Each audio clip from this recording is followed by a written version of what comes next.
Hey y'all, so this week we are making some more delicious meals. Now these are a little bit more time consuming. I like to make these on the weekend when I have a little bit more time, but these are perfect for any day of the week. This particular recipe that I'm making today I've made before on my channel.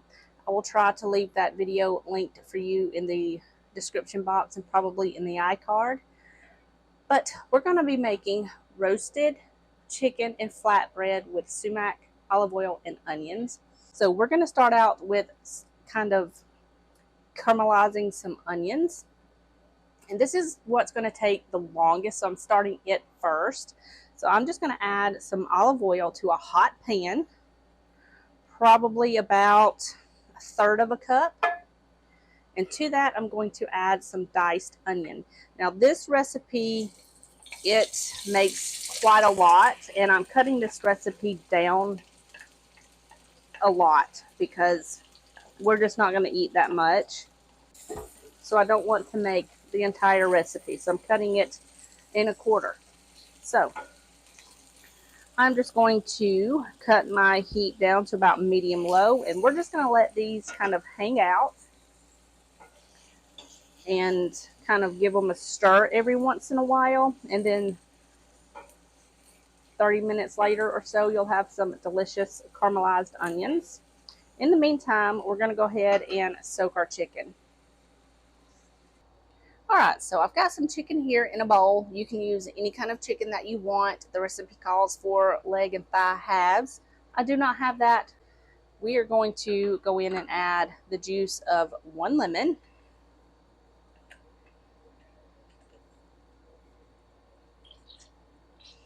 We're going to add in some vinegar, just plain white vinegar, and some salt. And we're just going to give this a little toss and let this chicken soak in that lemon juice and vinegar mixture for about 10 minutes. And then we'll move on to the next step. Alright, so the chicken has been sitting for about 10 minutes in that lemon juice and vinegar mixture. We're going to go ahead and add in the juice of another lemon, some olive oil. We're going to add in some poultry seasoning, cumin, and some sumac. You can find these at your local Asian grocery store. You can also order these online. So I'm just going to add all of this right in here, along with some salt and pepper. And we're just going to mix this all together until it is combined with that delicious seasoning. And I've got my oven preheated to 425 degrees. And we're going to put this chicken on a sheet pan that has been lined with some parchment paper. So let me grab that real quick. Okay. I'm just going to line my chicken up on this tray here. And I'm going to kind of get a spoon and pour that sauce over the top. I don't want any of that flavor to go to waste, so I'm just going to add that right on top. And now we're just going to cover this up, put this in a 425 degree oven, and we're going to bake these for about 30 to 45 minutes, just until they are completely cooked through. You can check them with a, like insert a thermometer. The temperature should be around 160 to 165. So I'm going to go ahead and cover these up and get these in the oven. Alright, so this has been cooking for about 30 minutes and they're nice and caramelized. We're going to go ahead and add in some sumac and some cumin.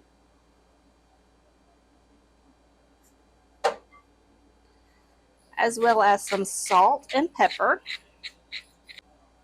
And we're just going to mix this up and let this get nice and toasty.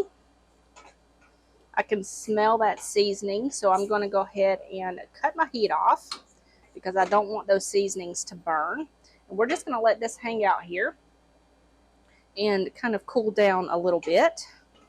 because we're going to strain the oil from the onions. Alright, so my onions have cooled and I just poured them in this little strainer here, and I'm just kind of squeezing out all of that oil, that olive oil. And then once I get all of the oil out of that, I'm going to put the onions in here because we're going to use the oil. So I'm just going to go ahead and finish this up while the chicken is finishing up in the oven, and then we will finish this up. Okay, to our reserved oil, you're just going to add a little bit of sumac, probably about half of a teaspoon to a teaspoon. And then you're just going to mix this all together. And you're going to spread this on your warm bread before you serve. I've just got some bread here that I've got warm. Alright, y'all, so we're just going to go ahead and assemble this delicious dinner. You're going to take your flatbread, your pita bread, whatever you want to serve it with, and brush that delicious seasoned olive oil over the top. Drizzle on some of those caramelized onions, top it with your chicken and some tomato salad, which is absolutely easy to make. I will leave this linked down in the description box below for you guys if you want to check it out. If I can find it online, I will definitely leave it there for you, especially my recipe on my website. But here is my plate, you guys. This was so delicious. It's so easy to eat. You can eat it, you can pull the chicken and kind of wrap it up like a burrito, which I do often, or you can eat it piece by piece and kind of assemble it however you want, but it is so delicious.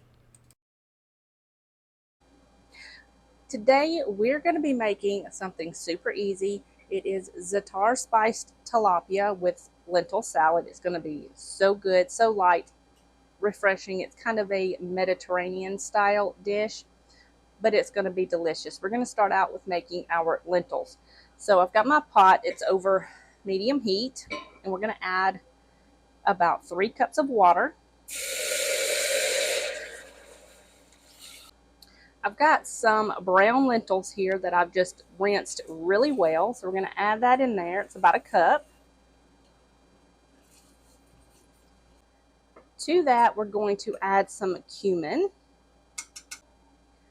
some bouillon powder. This is about a teaspoon. We're going to season that up with a little bit of salt. Go a little light on the salt because that bouillon powder has salt in it unless you do the low sodium. So just add a little bit of salt. You can always add more later. We're going to give this a little stir. We're going to bring this up to a boil and let this cook for about 15 to 20 minutes until these lentils are nice and tender, and then we'll drain them off. Alright, while the lentils are cooking, we're going to work on our fish. I've got some tilapia fillets here. If you don't like tilapia, you can use any kind of neutral flavored fish that you like. So we're just going to set that on the side. I've already patted it dry. We're going to work on the kind of like the seasoning that goes on the fish. So I've got some za'atar here. This is about 2 tablespoons. To the za'atar, I'm going to add some butter and just kind of mix this together because we're going to be adding some olive oil. I want to go ahead and mix this in with my butter first. I'm going to add in about 2 tablespoons of olive oil and get that mixed in as well. Okay, that is pretty good for now. We're going to add some more ingredients to this. I've got the juice of half of a lemon. I'm just going to use half. It calls for 1 whole lemon, but I'm just going to use 1 lemon for both the lentils and the fish. So I'm just going to go ahead and add half of the juice of a lemon in here, as well as some minced garlic, some salt and pepper. Okay, and now I'm just going to mix this until everything is nice and combined and it's smooth. Alright, so I've got my tilapia here. Like I said, they've been patted dry, and I'm just going to spoon this sauce over the tilapia as even as I can get it, and then we'll smooth it out over the top of this tilapia. Now it doesn't have to be perfect because it's going to melt down and cover the entire top of the tilapia. So just get it as covered as you can get it, but it doesn't have to be perfect. Once you get this covered, we're going to pop this in a 400-degree oven, and we're going to bake this for about 20 minutes, depending on how thick your fish is. Mine's pretty thin, so I'm going to go and check it about 13 minutes and kind of go up from there. So I'm going to go ahead and put this in the oven, and then we'll move on. Okay, while the lentils are finishing up, they're almost done. We're going to go ahead and work on the ingredients for the lentils. So in my bowl here, I'm going to add some olive oil,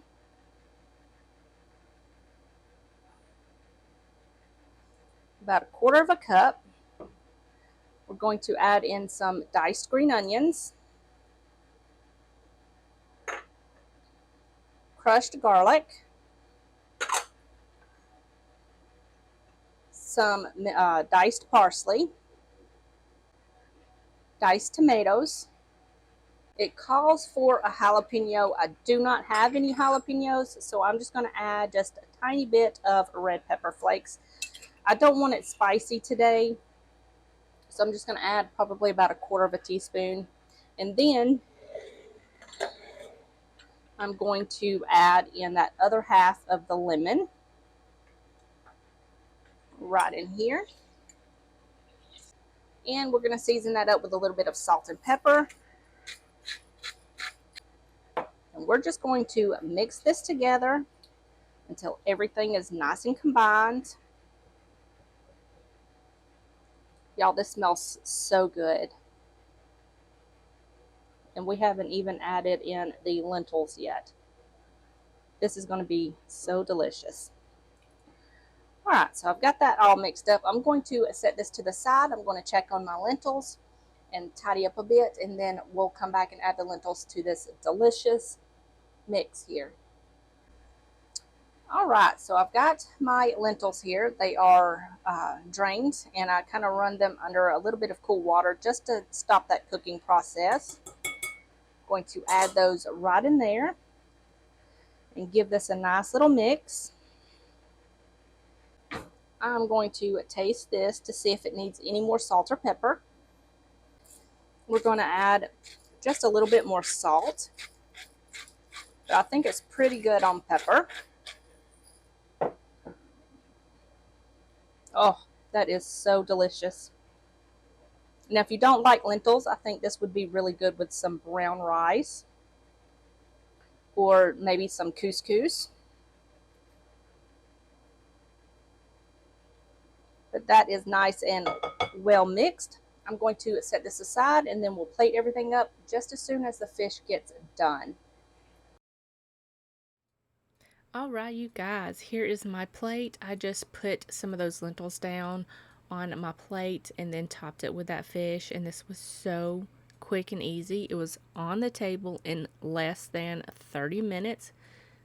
This right here was one of my favorites. It was so good, so easy, so full of flavor. Highly recommend you try this one. Now, like I said before, if you do not like lentils, you can swap those lentils out with some brown rice or some couscous. It would be just as delicious. Alright, you guys, today we're going to be making some delicious comfort food. I was in the mood for some Mexican food, so that's what we're going to be making today. We're going to make some chili Colorado. If you've never had it, it's super delicious. You should try it. I will leave all of the links to all of these recipes in the description box down below so you can try them all out. But we're going to start out with the meat because this is going to take the longest to cook. In here, I've just got a 2-pound roast that I just got cut up into chunks. And to that, I'm going to add half of an onion, some garlic cloves, and we're going to cover this with some water. And we're going to add in some salt We're going to give this a little mix. I'm going to cut my heat on to about medium. We're going to let this cook. Once it comes up to boil and some of that scum kind of comes up to the top, you'll want to kind of scrape that off.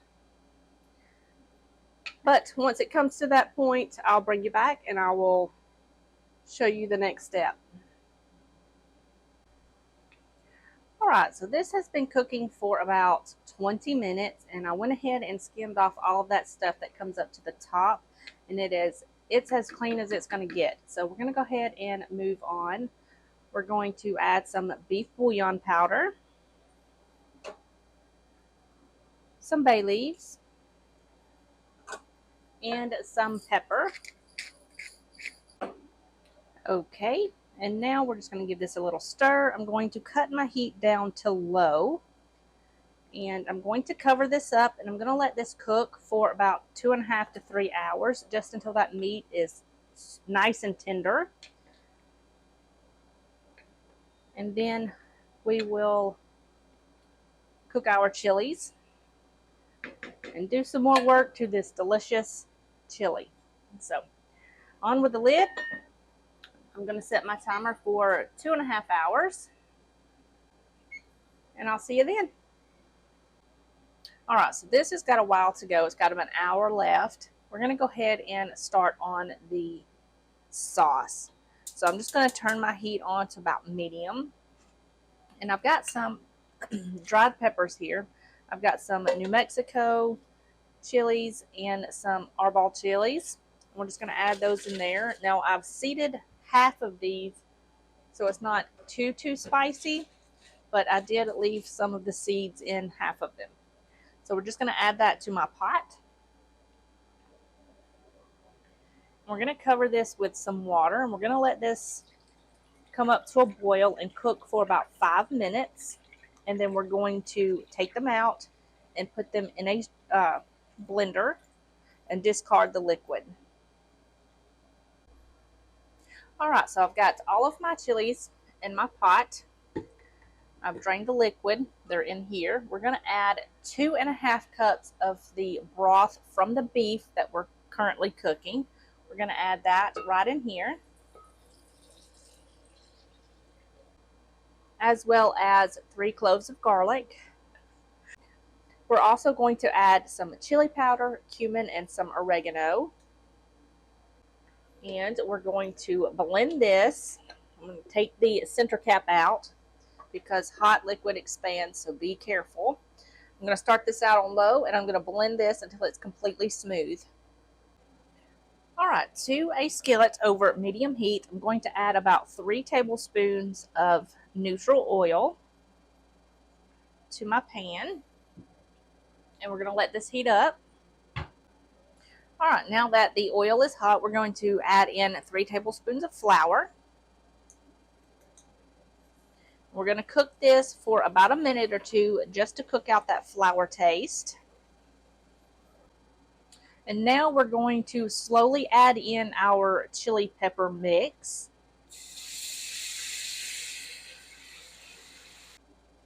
And we're just going to bring this up to a simmer. We're going to check for a seasoning, see if we need any more salt and pepper.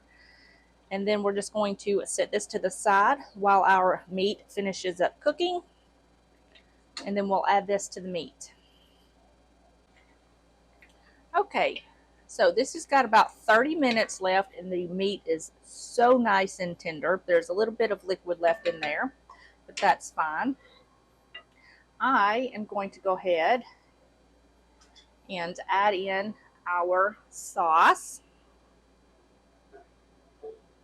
Now you can shred the meat if you want to. That is up to you. I am going to leave it as is. We're just going to add all of this sauce in here. We're going to give this a stir and let this finish cooking for about 30 minutes. In the meantime, I'm going to make some rice and some beans to go with this, and it's going to be absolutely delicious. I did check it for seasoning. I added just a little bit of sauce to this. And I'm going to let this cook uncovered the remaining of the time, which is about 30 minutes. And then we'll plate this up, and then I'll show you my plate. Alright, you guys, here is my plate. I made some of the little Spanish rice packets, like the little Knorr brand Spanish rice that comes in a little packet. And then I just made some refried beans to go along with it. Super simple. Because I spent so much time on the beef, the chili Colorado, I just took the easy route and just made the prepackaged Spanish rice and some refried beans. Super simple, but so delicious. Now, if you don't like spicy food, I would go ahead and seed all of the chili peppers so that way it's not as spicy and you can use half the amount of the New Mexico chilies. But we like spicy food, so it didn't really bother us. It was absolutely delicious. But I hope you guys enjoyed this week's video. If you did, give it a thumbs up. Don't forget to hit that subscribe button down below if you are new. And I will see you guys in the next one. Bye, y'all.